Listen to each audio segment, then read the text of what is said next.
Hello friends, இன்றைக்கி வெள்ளை கரிசலாங்கண்ணி கீரையில் சட்னி செய்யலாங்க. கீரையை பறித்து 3 டைம் தண்ணியில் நல்லா அலசி எடுத்து வச்சுருக்கேங்க. இந்த மாதிரி தாங்க இருக்கும் வெள்ளை கரிசலாங்கண்ணி கீரை. நல்லா பார்த்துக்குங்க, பூ பூத்துருக்கு.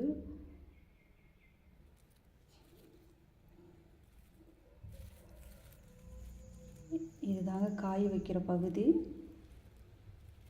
கருப்பு கலரில் விதை இருக்குங்க இதில். இப்போ வாங்க இதை சட்னி செய்யலாம். எண்ணெய் சூடாயிடுச்சுங்க. கொஞ்சமாக உளுந்து பருப்பு சேர்த்துக்கலாம்.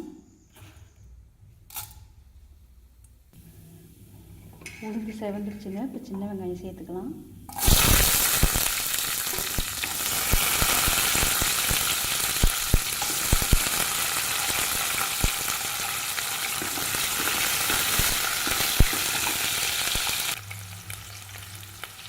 காரத்துக்கு வரமிளகாய் சேர்த்துக்கிறேங்க. நீங்கள் பச்சை மிளகாய் கூட சேர்த்துக்கலாம். இதோட பூண்டு சேர்த்துக்கலாங்க. நல்லா வதங்கட்டும்.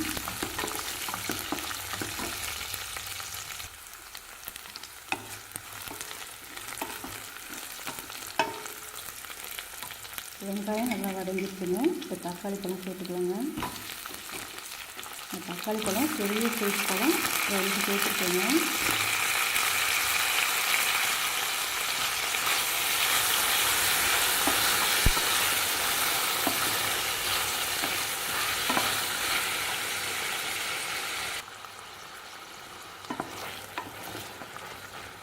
இந்த சட்னிக்கு புளி சேர்க்கலைங்க, அதனால தான் தக்காளி பழம் அதிகமாக சேர்த்துருக்கேன். புளி சேர்க்காமல் செஞ்சால் தாங்க மருத்துவ குணம் அப்படியே இருக்கும்.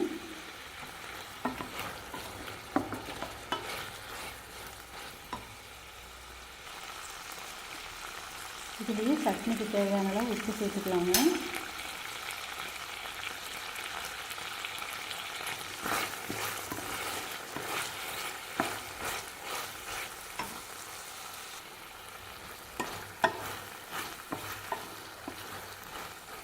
தக்காளி ஓரளவு வதங்கிடுச்சுங்க. இப்போ கீரையை சேர்த்துக்கலாம்.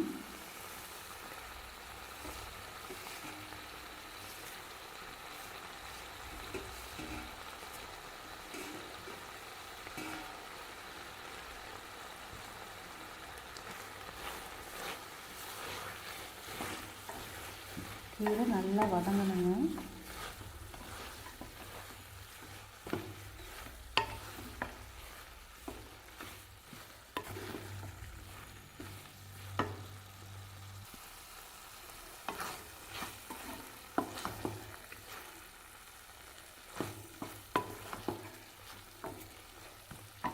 புளி இல்லாமல் சாப்பிட முடியாதவங்க கொஞ்சமாக புளி சேர்த்துக்கோங்க.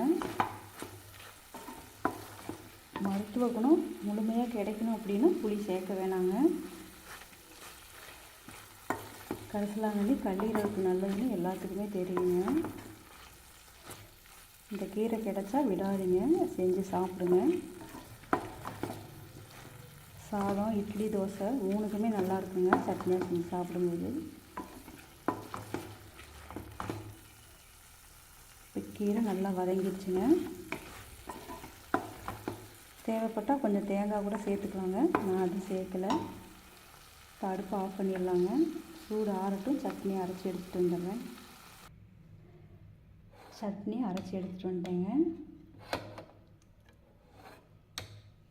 இதுக்கு ஒரு தாளிப்பு கொடுத்துக்கலாங்க.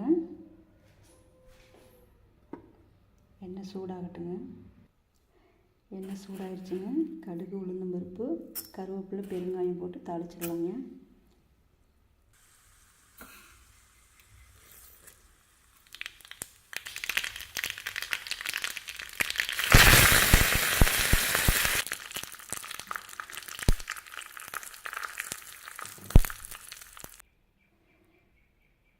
சட்னியில் தாளிப்பு போட்டாச்சுங்க. இந்த மாதிரி நீங்களும் செஞ்சு பாருங்கள். இந்த கீரை கிடைக்கும்போது. இந்த வீடியோ பிடிச்சிருந்தால் லைக் பண்ணுங்கள். நம்ம சேனலை சப்ஸ்கிரைப் பண்ணிடுங்க. அப்படியே கமெண்ட் பண்ணுங்கள் ஃப்ரெண்ட்ஸ். வீடியோ பார்த்ததுக்கு நன்றிங்க.